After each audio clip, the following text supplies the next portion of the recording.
050 900 600 Makase Great Omega Academy school eye papa fa bakobi mo amotro HS GHS am resource ni ba no enye no masa men kwotra fie saa for ni chire mu e Great Omega Academy na just state of the art facilities ebi wo school mu anya sanketoa no entontom no COVID-19 na no courses no nie general art visual art business home economics general science afi technical ni ni ano jeje bi wo ha enya sanketoa na school no yesi di pa 50 mu be fra kemodane ne patam akono mo kwa mo nkase ye for dane ne patam yesi school fees no yetimi tesokra edema na school we no se na medical ka no e wo kukurantumi woni kwankyerefo no eni komo 0243 214 720 0243 214 720 afi yemo boso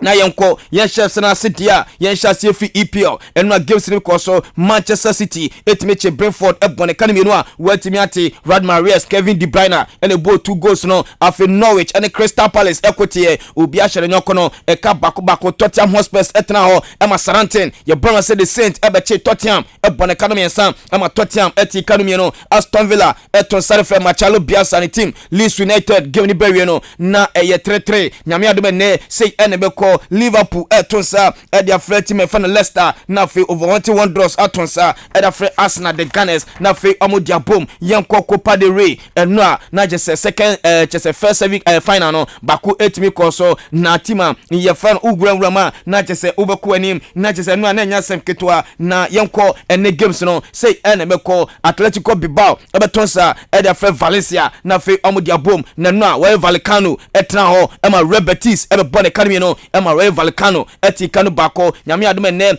na second semi final no ebe koso o sama mes no Atletico Bilbao ebe tonsa eda fe Valencia na fe am da yantam so yenko Coppa Italia enua e San Siro na nya semketoa Roseneris AC Milan eti meche Bianco Celeste SS Lazio e Bonnecarnai ema Lazio enti mi afa ball Antwerp abrate fe Olivier Giroud Frank Kessié eni abrate fe Rafael Rowe wo mo tete amutonta no edi ma AC Milan boboko no nene uwramo Coppa Italia na se ne beko Atlanta etonsa eda fe Fiorentina na fe Juventus atonsa edi afe Sassuolo na fe omda yantam so Copa de France no enua OGC Nice etimeche Marseille ebonekano enan ema Marseille so eti ekanu bako yanko Saudi Arabia enua Interclub World Cup no second semi final game no etimi koso ema team for Chelsea etimeche Ahila ebonekano bako a Ahila etimi atikano abrate fan King Lukaku ene to atano edema Chelsea game ni bewe no man of the match no ekoma bratia ye fan Maakye Kovacic ye de musem no ye dia ba no stadium ho no enipa 19,125 ene ne ewuram e stadium ho ekohwe Chelsea eni Ahila game na ye de musem no ye dia ba sisi bibia timi asete nyame adama Sunday no eye Palmares omo free South America omo to sa for Chelsea omo free Europe no no the final no eso timi ahyehe so oka 2012 no emra Chelsea ni Corinthians na cup final ema Corinthians omo free Brazil hetimi Chelsea eje eye Interclub World Cup no edi from some se said the assasset biom anona Brazil team I fan Palmares eton sa for Chelsea na fe da yantam so a ye de musem no ye dia beti 10 years ago nie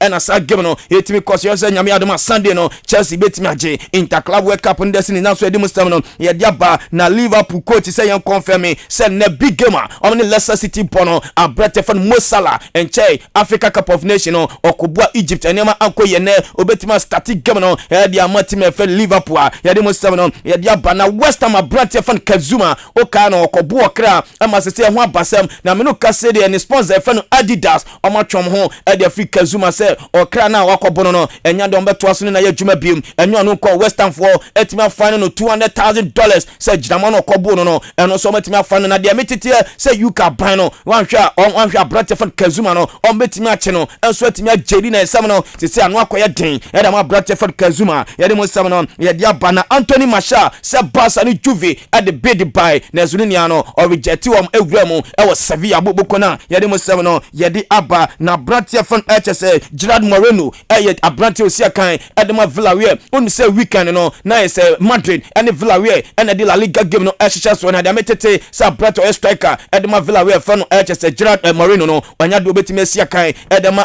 team fan Villarreal ye de mo sam kaka no ye de aba enso ho na de metete opani fa Jela Chese Moreno eye Barcelona mpanifo ni bi wa confirm say nyame adoma Spotify chese deal amane Barca wono Monday na Barca for ebetimi confirm sa deal no ne yesi opani fa no wala porta say Barca for timi confirm sa deal na on be iska ni bi e da kosan abrata fan El Haaland sia kan e de ma Dortmund bobo kona e de mo sam no ye de aba na Madrid me no kasa de enema mo aye dimpa o mo se abrata fan Marcelo no on be man on be chese on be bo AFL game bako e de ma no na fe bo no so timi retire Madrid no retire we pe on be man dibre e Madrid bobo konuma ye de mo sam no ye de aba enso e wo hono na Barca me no kasa de enema eko Adama Traore enche ana mo ko fan for Hunting Wanderers na boy no me no kasa de ano e de bia no Barca no boy no eso timi ye two training ana de ma Barca na me no kasa ye se na didiem no Barca for ashada for obia na didiem no enso o start e didi aduane papa ye se boy na didiem no o ma yie nnuane bebre ye de free abrate for Adama Traore mu a ye de mo sam no ye de aba Mr. Gareth Bale me no kasa no Tottenham Hotspur for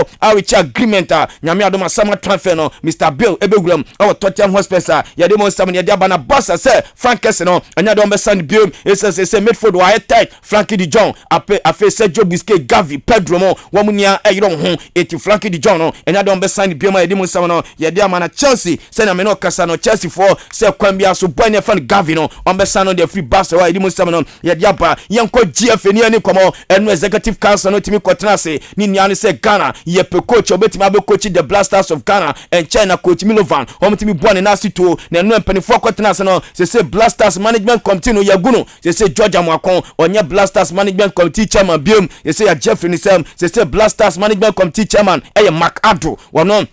and a Blasters management committee chairman doyen assistant Kwesi Ajiman ono no ye vice na say NTA open ye fan Samuel Sekufo o ka management committee no ho afi abrantia ye fan HSA abrantia fan Colonel open ye fan Kwadwo Damwa ono so eka ho bi afi obekọ abrantia fan Mr. Laji Grusa ono so eka ho bi afi open ye fan HSA open ye fan Kwame Ofosu Banfo ono so ka ho enti Blasters management committee enie Alaji Grusa o ka ho bi Mark Ado oka ho bi Akwasi Ajiman oka ho Samuel Sekufo eka ho Kwame Akosu Damfo wono so ka ho bi ana Keno Kwadwo Damwa wono so ka ti wey eni panifo a Blasters management committee no ya pom so momra no mo medi anim okọ Blasters head coach na say etie Otto Ado ene say oye Blasters head coach ena openi for na assistant no eye George Boateng wono so ya pa no Marcel Didi Dramani eye assistant coach afro openi for HSA Chris Wooten eye technical advisor the Blasters of Ghana wono so eka ho bi ntisampani fo bako say nanwe ena Ghana yani Nigeria no o ma behwe kire ma man kokro Ghana na me no kasa de empani fo say o munye permanent o mo ye interim o mo hwe kire o mo bo Ghana ni Nigeria ni wepe afei ena o be pa coach afei ahwe kire ma Blasters and they say the Chris Wooten or a technical advisor afei to Ado Blasters coach George Boateng assistant coach ena Marcel Didi Dramani as assistant coach ya de mo sam no chediaba say Ghana ni Nigeria no ya confirm say 24th March and Ghana ni Nigeria ebebo ewo Cape Coast Sports Stadium ya de mo sam no ya diaba unu say man no Premier League no omo bono na is Nasco the players bi dia betudwa say Nasco player of the month of January no omo no modern ball enso etimi eso ani na ohwe HSA eni na say enetie ababa wa na yeso obekọ ani obekọ na yeso omo no say ene dwumadie no enso etimi etie ewo ho na ye start here ababa wa ye fan HSA coach Isif Bazigli Nasco coach of the month of January no ya boni din uvremo secondary Azakes ladies ho eno coach afi openi fan Prince a champion wono so uvrem ampem dakwa ya boni din ena afi abrante anasa ababa fan Steven Sakode wono so uvrem fabulous ladies ya boni din eti coaches miensa we ene ya babe yimu bako na Nasco coach of the month of January no manager no yetimi de sabo support no eti amano yenko Nasco player of the month of January na no so yenko ababa fan Stanley Nyameche wono so ya boni din afi ababa wa fan Yakubu wono so ya boni din ena Princess Owusu a wono so ya boni din ena Hega wono so ya boni din eti se amaba wa for we ene ya babe yimu bako na Nasco Nasco player of the month of January no manager no yes me dia support no edi amana yedi mo sam no yedi aba enso ewo ho na fe yenko anim na yeni komo onu se Otto Ado eno na dwe boni din no wa for flight ewuram ewo UK akwa shop ania ye fan Chris Wooten ene nyame adoma on be share Jordan Ayew Jeffrey Slop Thomas Tepate ene Ibrahim Salisu nsu ombe hia sem na nte we for na fe no ma start edi komo na de metiti se ochena otuwado bakwa ko hia brate fa no chese Kalum Hostin Odoi na fe we hia brate a ye fe Inaki Williams na fe abrate fa Tariq Lamptey na fe no ma start edi komo ye de mo sam no ye de aba Ghana under 15 na is a national under 15 team no openi okuta no ya prekon me no kasele omanya tournament bi ewo Israel nyame aduma May 8 and on beko akobo sa tournament no 3 days and on the kobo sa tournament no May 8 to May 11th and a sedjumede no basu Israel ye de mo sam no ye de aba okai kodwa mo akon defender and ma shanti go me no kasele we wemu Georgia wakosan and ma Dila Glory ewo chese Georgia bonte so a ye de mo sam kaka no eno so ye de amamo na King Faisal nyame adum on the 20th February omni jumede bi baso omni niwa dubiase na we chese nkrofo bi tobi eno King Faisal eba beko na sa jumede no niwa dubiase ni King Faisal yesi King Faisal eba beko to ewo Europe abonte so ombeko France ombeko Italy afi ombeko Germany ombeko Spain na nyame adum 20th no womni team efe niwa dubiase na brofo no eba be select players na gateway no wom so moje 10 Ghana cedis 20 Ghana cedis and 30 Ghana cedis na sa game na baso ewo Baba Sports Stadium no go be win no wo be 50,000 Ghana cedis wo be to so mi no wo be 30,000 Ghana cedis a Edemu Samono, Jadiaba, and also come Friday bar, Nanu Division 1 League, matches because na Uko Zumwana, say in a quiet, Barfo Soccer Academy, Etimichi, Dreams Tamale, Ebone Kanabakwa, Wetimiati, Boliga All Stars, Etnaho, Emma Instructamai, Bone Kanabakwa, Wetimi Ante, Nyamia Dume, Graza Warriors, Ebatonsa, Edafa Young Apostles, Afi Brukum Asna, Etimichi, Unity FC, Bone Kanabakwa, Wetimiati, Wasun Tatraho, Emma Tamale City, Bone Kanabako, Wetimi Ante, Mighty Royals, and so Etimichi, Be United, Bone Kanabakwa. Wetimi ante stay fast etimichi waya sin bone kanabako wetimi ante bofakwata no etimichi kentampo bone kanamiensa ono so wetimi ante zone 2 no say ne koye ezima kotoko shebako Sky FC etimi ante niwa dubiasi ehemie no Pacific Hero enso etimi ante taso na busua draws ehemie no Emma Unist Academy etikanu bakwa so kwa deportivo ehebako na so na eyetima yefa no na just bafo soccer next so obekwa anima bekwa youth enso timiti ekano Swadro Oblast ehebako chicken enso etikanu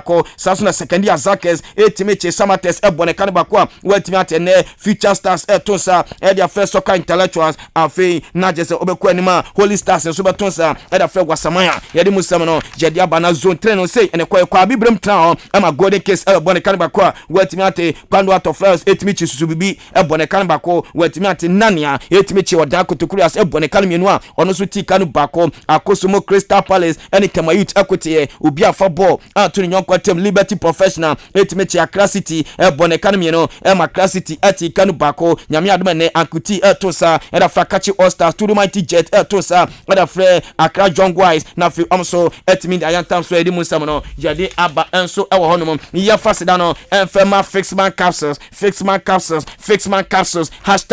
the body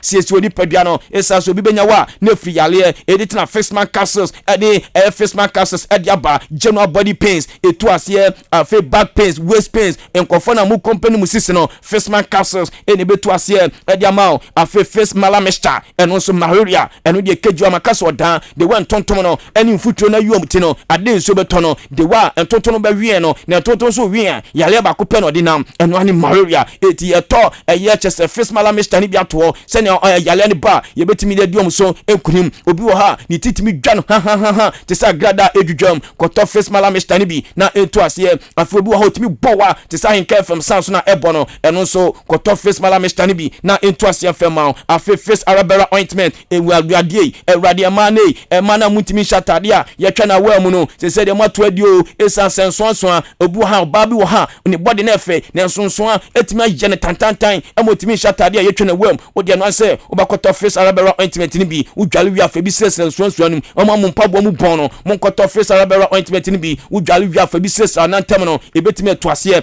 ediama akemodan opedudu atua fani chemo ewo boat chemical na boat chemical no uwura mu akemodan main station busasa infa na nkukofo ni wono obekone ho a na boat chemical ewo afi ukọ Keno Pharmacy a ewo Liberty ubenya bi ato LB Amoafo drugstore ukọ Total filling station yene na ye opposite afi yenko wo Green Pharmacy ye wakemodan Estate Junction ya jewa boso dudu bi a upe no woni kwankyerefo na doctor ni komo 020 0205 8850 0205 8850 Fishman capsules